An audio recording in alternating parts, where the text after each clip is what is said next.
নমস্কার, নিউজ 18 বাংলার সোজা সাপটায় আপনাদের প্রত্যেককে স্বাগত। কামব্যাক বা প্রত্যাবর্তন, এতদিন বাঙালির কাছে এই শব্দের অর্থ ছিল শুধুমাত্র সৌরভ গঙ্গোপাধ্যায়।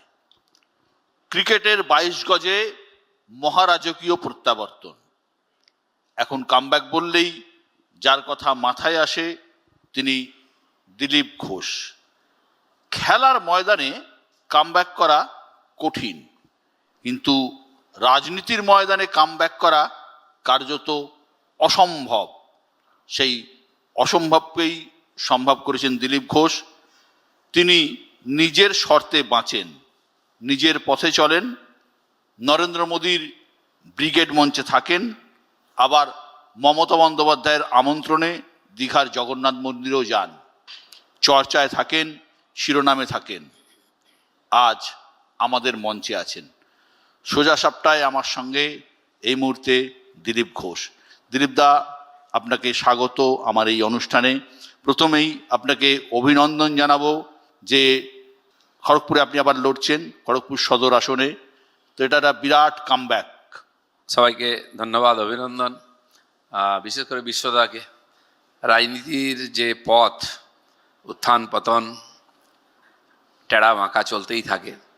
আর নির্বাচন তো যেমন প্রত্যেক মোড় আসে রাস্তায়, সেরকমই চলতে থাকে, এটা তার অবশ্যম্ভাবী। সেই প্রসেসের ভিতর দিয়ে এগোচ্ছি আমরা। সেই জন্য নির্বাচন মানে একটা পরীক্ষা, রাজনীতি পার্টির কাছে একটা উৎসব। সেভাবে আমিও নিই। দেখা যাক, নতুন লড়াই আসছে, নতুন করে লড়তে হবে। এটা তো আপনার কাছে একটা বড় কামব্যাক। এই খড়গপুর যে আসন, আপনার নিজের আসন ছিল, সেই আসন থেকে আপনি প্রথমে বিধায়ক হয়েছিলেন। আমার পরিষ্কার মনে আছে 2016 সালে, যখন বিজেপির কিচ্ছু ছিল না এখানে, আপনি এখান থেকে বিধায়ক হন। এবং বিধায়ক হয়েই প্রথম আমি এই স্টুডিওতে এসেছিলাম, আমার সঙ্গে গায়ের আবির মুছে প্রথম আপনার সামনাসামনি হয়েছিলাম। আপনি বিধায়ক হয়েছিলেন 2016 সালে। তারপর খড়গপুর থেকে আপনি সাংসদ হন, সেখান থেকে আপনাকে পাঠিয়ে দেওয়া হলো দুর্গাপুরে, আপনি আবার খড়গপুরে। এটা বিরাট কামব্যাক। অনেকের জীবনে এরকম হয়, যারা একটু বেশি চর্চিত তাদেরটা চর্চা বেশি হয়।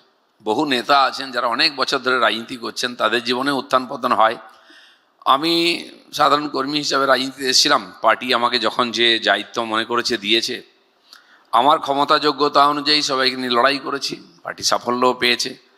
আবার পার্টির মনে হয়েছে যে এখন বোধহয় একে একটু ব্যাককে রাখা উচিত। তো আমি পেছনে ছিলাম খানিকটা। গতবারের নির্বাচনের রেজাল্ট মনোপুত আমারও হয়নি, পার্টির পক্ষেও ঠিক হয়নি। আমি পার্টির কাছে কখনো ইলেকশন লড়তে যাইনি, বা আমার কাজও সেটা ছিল না, আমার ক্যারেক্টারও নেই। কিন্তু পার্টির প্রয়োজনে, তখন আমাদের পার্টিতে নেতা ছিল না কেউ, এমএলএ এমপি দেখতো না কেউ, তো আমাকেও লড়তে হয়েছে, আমি সভাপতি ছিলাম বলে। পরে আবার লড়তে হয়েছে, তৃতীয়বারও পার্টি আমাকে লড়িয়েছে। আমি পার্টির কাছে কখনো ইলেকশন টিকিট চাইতে যাইনি। এবারে পার্টি আবার আমার নাম ঘোষণা করেছে। মাঝখানে একজন সাংবাদিক জিজ্ঞেস করেছিলেন, আপনাকে যদি পার্টি ইলেকশন লড়াতে চায় আপনি কোথায় লড়বেন? আমি খড়গপুর বলেছি, কারণ খড়গপুরের সঙ্গে খালি রাজনীতিক নয়, আমার আর্থিক সম্পর্ক, পারিবারিক সম্পর্ক। যাই হোক, পার্টি আমাকে তার জন্য যোগ্য মনে করেছে, সেজন্য পার্টির নেতৃত্বকে আমার তরফ থেকে অভিনন্দন, ধন্যবাদ।